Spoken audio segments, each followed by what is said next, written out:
ओम शांति 22/12/2020 ईश्वरीय महावाक्य बाबा कहउछंती मीठे बच्चे तुम मानकु एबे बाबांक द्वारा दिव्य दृष्टि मिलिछि। सेही दिव्य दृष्टि द्वारा ही तुमे आत्मा एवं परमात्मा को देखि परिबो। तुम मानकु एबे बाबांक द्वारा दिव्य दृष्टि मिलिछि। सेही दिव्य दृष्टि द्वारा ही तुमे आत्मा एवं परमात्मा को देखि परिबो। प्रश्न ड्रामार केउ रहस्य को बुझिथिबा पिला माने केउ मत काहाकु भी देबे नाही। ड्रामार केउ रहस्य को बुझिथिबा पिला माने केउ मत काहाकु भी देबे नाही। उत्तर जेउ माने बुझुछंती जे ड्रामारे जहा किछि अतीत होइगला ताहा पुनर्बार अविकल पुनरावृत्ति हेबो। तेणु सेमाने केबे भी काहाकु भक्ति छाड़िबा पाई मत देबे नाही। जेतेबेले तांको बुद्धि रे ज्ञान भल भावरे धारणा होइछिबो बुझिजिबे जे मु आत्मा अटे मते बेहद बाबांक ठारु संपत्ति नेबार अछि। एही भली जेतेबेले बेहद्र बाबांकु चिन्हि जिबे सेतेबेले पुराणा दुनियार विनाशी कथा सबु स्वतः समाप्त होइछिबो। ओम शांति निजर स्वधर्मरे बसिछ। आत्मिक पिता आत्मिक संतान मानकु पचारुछंती काहींकि ना एकथा तो पिला माने जानिछंती जे एकमात्र बेहद्र बाबा अटंती जाहांकु सर्वोच्च आत्मा कुहा जाउछि। केवल तांकु ही सर्वोच्च कुहा जाउछि। सर्वोच्च आत्मा अर्थात परम आत्मा कहउछंती। परमात्मा तो निश्चय अछंती। एपरि कुहा जाई परिबो नाही जे परमात्मा ही नाहंती। परम आत्मा अर्थात परमात्मा एकथा मध्य बुझा जाइछि। द्वंद्वरे पड़िबा उचित नुही काहींकि ना 5000 वर्ष पूर्वरु मध्य तुमे एही ज्ञान शुणिथिल। आत्मा ही शुणिछि ना। आत्मा बहुत सूक्ष्म अटे। एते सूक्ष्म जे एही आखि द्वारा देखा जाए नाही। एपरि कोनोसी मनुष्य नथिबे जे कि आत्मा को एही आखि द्वारा देखिथिबे किंतु दिव्य दृष्टि द्वारा देखि हेबो। ताहा मध्य ड्रामार प्लान अनुसारे। अच्छा धरिनिय काहाकु आत्मार साक्षात्कार हेउछि जेपरि अलगा जिनिस देखि थांती। भक्ति मार्गरे मध्य एही आखि द्वारा ही साक्षात्कार होई थाए। सेही भली दिव्य दृष्टि मिलि जाए जाहा द्वारा चैतन्य रे देखि थांती। आत्मा को ज्ञान चक्षु मिले जहा द्वारा देखि पारिबे किंतु ध्यान अवस्थारे। भक्ति मार्गरे बहुत भक्ति करिबा द्वारा साक्षात्कार होई थाए। जेपरि मीरांकु साक्षात्कार होइथिला। नृत्य करुथिले वैकुंठ तो नथिला। 500-600 वर्ष होइथिबो। से समय तो वैकुंठ नथिला। जहा अतीत होई जाए ताहा दिव्य दृष्टि द्वारा देखा जाई थाए। जेबे बहुत भक्ति करी करी एकदम भक्तिमय होई जांती सेतेबेले साक्षात्कार होई थाए किंतु एहा द्वारा मुक्ति मिली न थाए। मुक्ति जीवन मुक्तिर रास्ता भक्ति ठारू बिल्कुल अलगा अटे। भारतरे केते ढेर मंदिर रहिछि। शिवंक लिंग रखिछंती। बड़ लिंग मध्य रखिछंती। छोट लिंग मध्य रखिछंती। एकथा पिला माने जानिछंती परमपिता परमात्मा आत्मा सदृश अटंती। आकार समस्तंकर एका ही अटे। जेपरि पिता सेपरि संतान सबु आत्मा माने भाई भाई अटंती। आत्मा माने एही शरीर मध्य को अभिनय करिबा को आसुछंती। एहा बुझिबार कथा। एहा कोनोसी भक्ति मार्गर कहानी नुहे। ज्ञान मार्गर कथा केवल एका बाबा ही बुझाउछंती। प्रथमे प्रथमे बेहद्र बाबा निराकार ही बुझाउछंती। तांको संपूर्ण रूपे केही भी बुझी पारिबे नाही। कहउछंती से तो सर्वव्यापी अटंती। एहा तो ठीक कथा नुहे। बाबांको बहुत स्नेहर सहित डाकुछंती। कहउछंती बाबा आपण आसिले मु आपणक निकटरे समर्पण होइछिबी। मोर तो केवल आपण द्वितीय केही नाहंती। तेणु निश्चय तांको मने पकाइबाको पड़िबो। से निजे मध्य कहउछंती हे संतान माने आत्मा मानक सहित ही कथा हेउछंती। एहाको आत्मिक ज्ञान कुहा जाउछि। ଗାୟନ ମଧ୍ୟ କରାଯାଏ। ଆତ୍ମା ପରମାତ୍ମା ଅଲଗା ରହିଲେ ବହୁତ କାଳ। ଏହି ହିସାବ ମଧ୍ୟ ବତାଉଛନ୍ତି ବହୁତ କାଳରୁ ତୁମେ ଆତ୍ମାମାନେ ଅଲଗା ରହିଛ, ଯେଉଁମାନେ ହିଁ ବର୍ତ୍ତମାନ ପୁନର୍ବାର ପ୍ରାଚୀନ ରାଜଯୋଗ ଶିଖିବା ପାଇଁ ବାବାଙ୍କ ପାଖକୁ ଆସିଛ। ଇଏ ଟିଚର ଅଟନ୍ତି, ସେବାଧାରୀ ମଧ୍ୟ ଅଟନ୍ତି। ଶିକ୍ଷକ ସର୍ବଦା ଆଜ୍ଞାଧୀନ ସେବକ ଅଟନ୍ତି। ବାବା ମଧ୍ୟ କହୁଛନ୍ତି ମୁଁ ତ ସବୁ ସନ୍ତାନମାନଙ୍କର ସେବାଧାରୀ ଅଟେ। ତୁମେ କେତେ ଶ୍ରଦ୍ଧାରେ ଡାକୁଛ ଯେ ହେ ପତିତ ପାବନ ଆସି ଆମକୁ ପବିତ୍ର କର। ସମସ୍ତେ ହେଉଛନ୍ତି ଭକ୍ତିନୀ। କହୁଛନ୍ତି ହେ ଭଗବାନ ଆସ ଆମକୁ ପୁନର୍ବାର ପବିତ୍ର କର। ସ୍ୱର୍ଗକୁ ପବିତ୍ର ଦୁନିଆ, ନର୍କକୁ ପତିତ ଦୁନିଆ କୁହାଯାଉଛି। ଏସବୁ ବୁଝିବାର କଥା। ଏହା କଲେଜ ଅଥବା ଈଶ୍ୱର ପିତାଙ୍କର ବିଶ୍ୱବିଦ୍ୟାଳୟ ଅଟେ। ଏହାର ଲକ୍ଷ୍ୟ ହେଉଛି ମନୁଷ୍ୟରୁ ଦେବତା ହେବା। ପିଲାମାନେ ନିଶ୍ଚୟ କରୁଛନ୍ତି ଆମକୁ ଏହିପରି ହେବାକୁ ପଡ଼ିବ। ଯାହାର ନିଶ୍ଚୟ ନଥିବ ସେ କ'ଣ ସ୍କୁଲରେ ବସିବ? ଲକ୍ଷ୍ୟ ତ ବୁଦ୍ଧିରେ ରହିଛି, ମୁଁ ବାରିଷ୍ଟର ଅଥବା ଡାକ୍ତର ହେବି। ଏକଥା ବୁଦ୍ଧିରେ ରହିବ, ତେବେ ତ ପଢ଼ିବ ନା। ନିଶ୍ଚୟ ନଥିଲେ ଆସିବେ ନାହିଁ। ତୁମର ନିଶ୍ଚୟ ରହିଛି ଯେ ଆମେ ମନୁଷ୍ୟରୁ ଦେବତା, ନରରୁ ନାରାୟଣ ହେବୁ। ଏହା ବାସ୍ତବ ସତ୍ୟ କଥା। ନରରୁ ନାରାୟଣ ହେବାର କଥା। ବାସ୍ତବରେ ଏହା ହେଉଛି ପାଠପଢ଼ା। କିନ୍ତୁ ଏହାକୁ କଥା କାହିଁକି କହୁଛନ୍ତି? କାହିଁକି ନା 5000 ବର୍ଷ ପୂର୍ବରୁ ମଧ୍ୟ ଶୁଣିଥିଲ, ଅତୀତ ହୋଇଯାଇଛି। ଅତୀତକୁ କଥା କୁହାଯାଇଥାଏ। ଏହା ହେଉଛି ନରରୁ ନାରାୟଣ ହେବାର ଶିକ୍ଷା। ପିଲାମାନେ ଭଲ ଭାବରେ ବୁଝିଛନ୍ତି ଯେ ନୂଆ ଦୁନିଆରେ ଦେବତାମାନେ, ପୁରୁଣା ଦୁନିଆରେ ମନୁଷ୍ୟ ରହିଥାନ୍ତି। ଦେବତାମାନଙ୍କ ପାଖରେ ଥିବା ଗୁଣ ମନୁଷ୍ୟମାନଙ୍କ ପାଖରେ ନାହିଁ। ସେଥିପାଇଁ ତାଙ୍କୁ ଦେବତା କୁହାଯାଉଛି। ମନୁଷ୍ୟ ଦେବତାମାନଙ୍କୁ ନମସ୍କାର କରିଥାନ୍ତି। ଆପଣ ସର୍ବଗୁଣ ସମ୍ପନ୍ନ। ପୁଣି ନିଜକୁ କହୁଛନ୍ତି ଆମେ ପାପୀ ନୀଚି ଅଟୁ। ମନୁଷ୍ୟ ହିଁ କହୁଛନ୍ତି, ଦେବତାମାନଙ୍କୁ ତ କହିବେ ନାହିଁ। ଦେବତାମାନେ ସତ୍ୟ ଯୁଗରେ ଥିଲେ, କଳି ଯୁଗରେ ଦେବତା ରହିପାରିବେ ନାହିଁ। କିନ୍ତୁ ଆଜିକାଲି ତ ସମସ୍ତଙ୍କୁ ଶ୍ରୀ ଶ୍ରୀ କହିଦେଉଛନ୍ତି। ଶ୍ରୀ ଅର୍ଥାତ୍ ଶ୍ରେଷ୍ଠ। ସର୍ବଶ୍ରେଷ୍ଠ ତ ଭଗବାନ ହିଁ କରିପାରିବେ। ଶ୍ରେଷ୍ଠ ଦେବତାମାନେ ସତ୍ୟ ଯୁଗରେ ଥିଲେ। ବର୍ତ୍ତମାନ କୌଣସି ମନୁଷ୍ୟ ଶ୍ରେଷ୍ଠ ନୁହନ୍ତି। ତୁମେ ପିଲାମାନେ ଏବେ ବେହଦ୍ର ସନ୍ନ୍ୟାସ କରୁଛ। ତୁମେ ଜାଣିଛ ଏହି ପୁରୁଣା ଦୁନିଆ ବିନାଶ ହେବାକୁ ଯାଉଛି। ସେଥିପାଇଁ ଏସବୁରୁ ବୈରାଗ୍ୟ ଆସୁଛି। ଏମାନେ ତ ହେଲେ ହଟ୍ ଯୋଗୀ ସନ୍ନ୍ୟାସୀ। ଘରଦ୍ୱାର ଛାଡ଼ି ବାହାରି ଗଲେ ପୁଣି ଆସି ମହଲରେ ବସିଛନ୍ତି। ନଚେତ୍ କୁଡ଼ିଆ ତିଆରି କରିବାରେ କୌଣସି ଖର୍ଚ୍ଚ ହୋଇନଥାଏ। ଏକାନ୍ତ ନିମନ୍ତେ କୁଡ଼ିଆରେ ବସିବାକୁ ପଡ଼ିଥାଏ, ନୁହେଁ କି ମହଲରେ। ବାବାଙ୍କର ମଧ୍ୟ କୁଡ଼ିଆ ତିଆରି ହୋଇଛି। କୁଡ଼ିଆରେ ସବୁ ସୁଖ ଅଛି। ଏବେ ତୁମକୁ ପୁରୁଷାର୍ଥ କରି ମନୁଷ୍ୟରୁ ଦେବତା ହେବାକୁ ପଡ଼ିବ।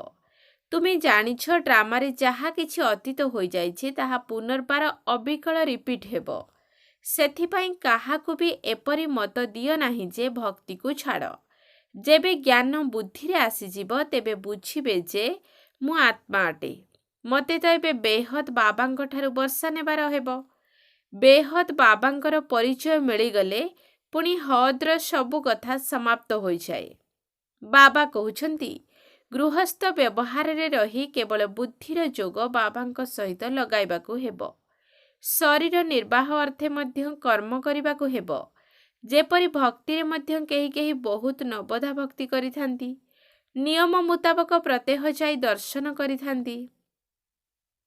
ଦେହଧାରୀଙ୍କ ପାଖକୁ ଯିବା ଏସବୁ ହେଲା ଶାରୀରିକ ଯାତ୍ରା।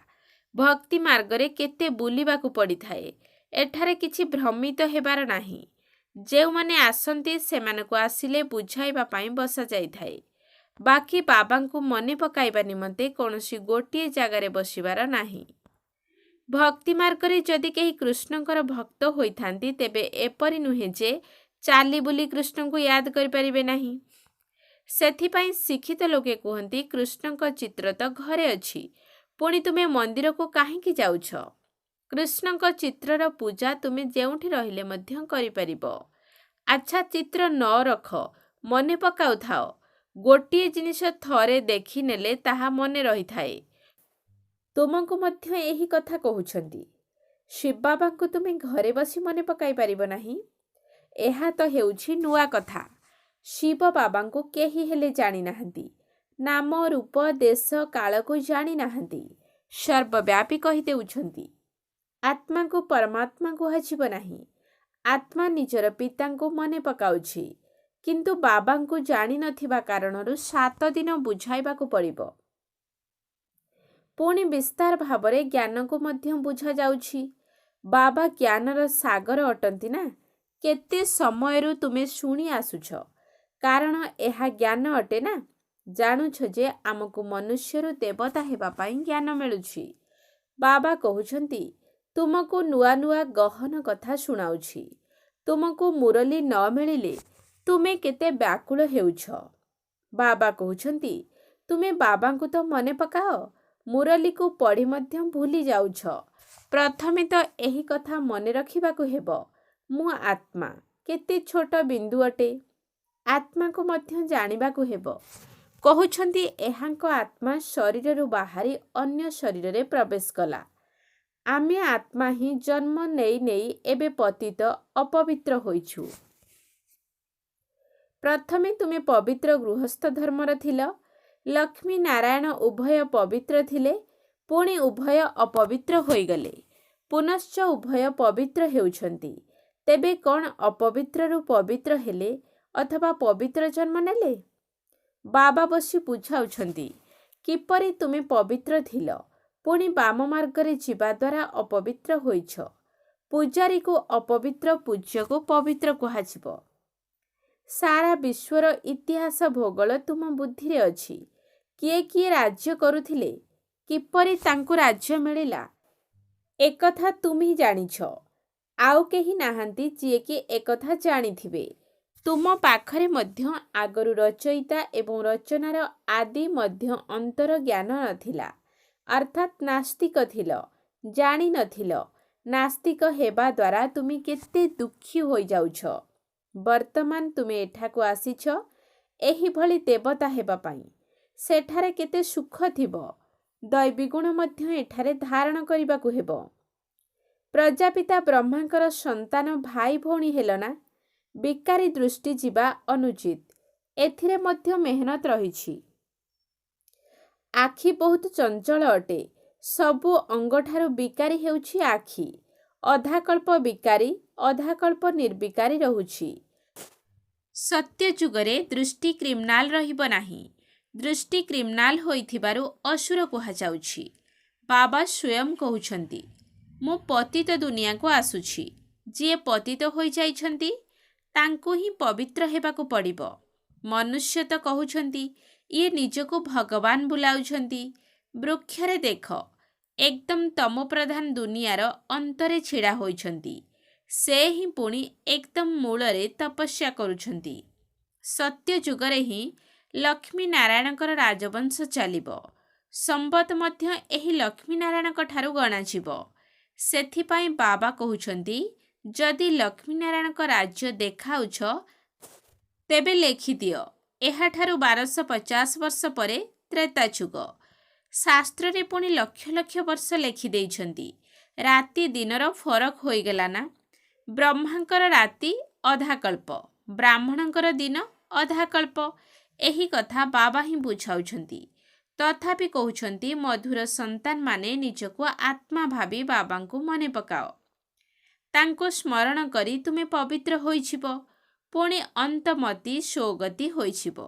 ବାବା ଏପରି କହୁନାହାନ୍ତି ଯେ ତୁମେ ଏଠାରେ ସ୍ଥାୟୀ ଭାବେ ବସିଯାଅ। ସେବାଯୋଗ୍ୟ ସନ୍ତାନମାନଙ୍କୁ ତ ବସାଇବେ ନାହିଁ। ସେଣ୍ଟର, ମ୍ୟୁଜିୟମ ଆଦି ଖୋଲି ଚାଲିଛନ୍ତି। କେତେ ଜଣକୁ ନିମନ୍ତ୍ରଣ ବାଣ୍ଟୁଛନ୍ତି, ଯାହାଦ୍ୱାରା ଆସି ଗଡଲି ବାର୍ଥ ରାଇଟ୍ ଅର୍ଥାତ୍ ଈଶ୍ୱରୀୟ ଜନ୍ମସିଦ୍ଧ ଅଧିକାର ବିଶ୍ୱର ବାଦଶାହୀ ନିଅ। ତୁମେ ବାବାଙ୍କର ସନ୍ତାନ ଅଟ। ବାବା ତ ସ୍ୱର୍ଗର ରଚୟିତା ଅଟନ୍ତି। ତେଣୁ ତୁମ ନିକଟରେ ମଧ୍ୟ ସ୍ୱର୍ଗର ସମ୍ପତ୍ତି ଥିବା ଦରକାର। ବାବା କହୁଛନ୍ତି, ମୁଁ କଳ୍ପରେ ଥରେ ମାତ୍ର ସ୍ୱର୍ଗର ସ୍ଥାପନା କରିବାକୁ ଆସୁଛି। ଏହି ଏକମାତ୍ର ଦୁନିଆ ରହିଛି ଯାହାର ଚକ୍ର ଘୁରୁଛି। ମନୁଷ୍ୟଙ୍କର ତ ଅନେକ ମତ, ଅନେକ କଥା ରହିଛି। କେତେ ମତ ମତାନ୍ତର ରହିଛି। ଏହାକୁ ଅଦ୍ୱୈତ ମତ କୁହାଯାଉଛି। ବୃକ୍ଷ କେତେ ବଡ଼ ଅଟେ, କେତେ ଶାଖା ପ୍ରଶାଖା ବାହାରୁଛି, କେତେ ସବୁ ଧର୍ମର ବିସ୍ତାର ହେଉଛି। ପ୍ରଥମେ ତ ଏକ ମତ, ଏକ ରାଜ୍ୟ ଥିଲା। ସାରା ବିଶ୍ୱରେ ଲକ୍ଷ୍ମୀ ନାରାୟଣଙ୍କର ରାଜ୍ୟ ଥିଲା। ଏକଥା ମଧ୍ୟ ଏବେ ତୁମେ ଜାଣୁଛ। ଆମେ ହିଁ ସାରା ବିଶ୍ୱର ମାଲିକ ଥିଲୁ। ପୁଣି 84 ଜନ୍ମ ଭୋଗ କରି କାଙ୍ଗାଳ ହୋଇଛୁ। ଏବେ ତୁମେ କାଳ ଉପରେ ବିଜୟ ପ୍ରାପ୍ତ କରୁଛ। ସେଠାରେ କେବେ ଅକାଳ ମୃତ୍ୟୁ ହୁଏ ନାହିଁ। ଏଠାରେ ଦେଖ ବସୁ ବସୁ ଅକାଳ ମୃତ୍ୟୁ ହୋଇଯାଉଛି। ଚାରିଆଡ଼େ ମୃତ୍ୟୁ ହିଁ ମୃତ୍ୟୁ ହେଉଛି। ସେଠାରେ ଏପରି ହେବ ନାହିଁ। ସମ୍ପୂର୍ଣ୍ଣ ଆୟୁଷ ପର୍ଯ୍ୟନ୍ତ ଜୀବନ ଚାଲିବ। ଭାରତରେ ପବିତ୍ରତା, ସୁଖ, ଶାନ୍ତି ସବୁକିଛି ଥିଲା। 150 ବର୍ଷ ହାରାହାରି ଆୟୁଷ ଥିଲା। ଏବେ କେତେ କମ୍ ଆୟୁଷ ରହିଛି। ଈଶ୍ୱର ହିଁ ତୁମକୁ ଯୋଗ ଶିଖାଉଛନ୍ତି। ତେଣୁ ବର୍ତ୍ତମାନ ତୁମକୁ ଯୋଗେଶ୍ୱର କହୁଛନ୍ତି। ସେଠାରେ ଏକଥା କେହି କହିବେ ନାହିଁ। ବର୍ତ୍ତମାନ ତୁମେ ଯୋଗେଶ୍ୱର ଅଟ। ତୁମକୁ ଈଶ୍ୱର ରାଜଯୋଗ ଶିଖାଉଛନ୍ତି। ପୁଣି ରାଜରାଜେଶ୍ୱର ହେବ। ଏବେ ତୁମେ ଜ୍ଞାନେଶ୍ୱର ହୋଇଛ। ପୁଣି ରାଜେଶ୍ୱର ଅର୍ଥାତ୍ ରାଜାମାନଙ୍କର ରାଜ ହେବ।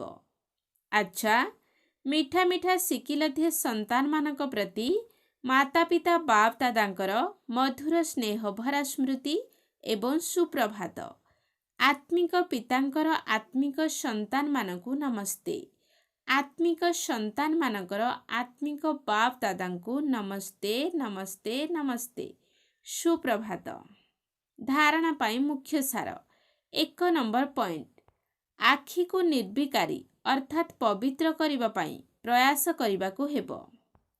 ବୁଦ୍ଧିରେ ସର୍ବଦା ରହୁ ଯେ ଆମେ ପ୍ରଜାପିତା ବ୍ରହ୍ମାଙ୍କର ସନ୍ତାନ, ଭାଇ ଭଉଣୀ ଅଟୁ।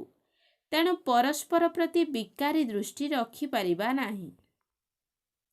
2 ନମ୍ବର ପଏଣ୍ଟ, ଶରୀର ନିର୍ବାହ ଅର୍ଥେ କର୍ମ କରୁଥିଲେ ମଧ୍ୟ ବୁଦ୍ଧିର ଯୋଗ ଏକମାତ୍ର ବାବାଙ୍କ ସହିତ ଲଗାଇବାକୁ ପଡ଼ିବ। ପୁରୁଣା ଦୁନିଆର ସବୁ କଥା ଛାଡ଼ି ବେହଦ୍ର ବାବାଙ୍କୁ ମନେ ପକାଇବାକୁ ହେବ। ବେହଦ୍ର ସନ୍ନ୍ୟାସୀ ହେବାକୁ ପଡ଼ିବ।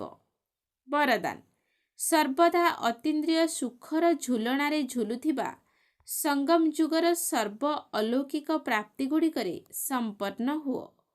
ସର୍ବଦା ଅତୀନ୍ଦ୍ରିୟ ସୁଖର ଝୁଲଣାରେ ଝୁଲୁଥିବା ସଙ୍ଗମ ଯୁଗର ସର୍ବ ଅଲୌକିକ ପ୍ରାପ୍ତିଗୁଡ଼ିକରେ ସମ୍ପନ୍ନ ହୁଅ। ଯେଉଁ ପିଲାମାନେ ସର୍ବଦା ଅଲୌକିକ ପ୍ରାପ୍ତିଗୁଡ଼ିକରେ ସମ୍ପନ୍ନ ରହିଥାନ୍ତି, ସେମାନେ ଅତୀନ୍ଦ୍ରିୟ ସୁଖର ଝୁଲଣାରେ ଝୁଲିବାରେ ଲାଗିଥାନ୍ତି। ଯେପରି ଗେହ୍ଲା ପିଲାମାନଙ୍କୁ ଝୁଲଣାରେ ଝୁଲାଇଥାନ୍ତି, ସେହିପରି ସର୍ବପ୍ରାପ୍ତି ସମ୍ପନ୍ନ ବ୍ରାହ୍ମଣ ଆତ୍ମାମାନଙ୍କର ଝୁଲଣା ହେଲା ଅତୀନ୍ଦ୍ରିୟ ସୁଖର ଝୁଲଣା। ତେଣୁ ଏହି ଝୁଲଣାରେ ସର୍ବଦା ଝୁଲୁଥାଅ। କେବେ ବି ଦେହ ଅଭିମାନରେ ଆସ ନାହିଁ। ଯେଉଁମାନେ ଝୁଲଣାରୁ ଓହ୍ଲାଇ ମାଟି ଉପରେ ପାଦ ରଖିଥାନ୍ତି, ସେମାନେ ମଇଳା ହୋଇଯାଆନ୍ତି। ତେଣୁ ସର୍ବୋଚ୍ଚ ପିତାଙ୍କର ସ୍ୱଚ୍ଛ ସନ୍ତାନମାନେ ସର୍ବଦା ଅତୀନ୍ଦ୍ରିୟ ସୁଖର ଝୁଲଣାରେ ଝୁଲିବେ। ମାଟି ଉପରେ ପାଦ ରଖିବେ ନାହିଁ। ସ୍ଲୋଗାନ, ମୁଁ ତ୍ୟାଗୀ ଅଟେ। ଏହିଭଳି ଅଭିମାନର ତ୍ୟାଗ ହିଁ ପ୍ରକୃତ ତ୍ୟାଗ। ମୁଁ ତ୍ୟାଗୀ ଅଟେ। ଏହିଭଳି ଅଭିମାନର ତ୍ୟାଗ ହିଁ ପ୍ରକୃତ ତ୍ୟାଗ। ଓମ୍ ଶାନ୍ତି।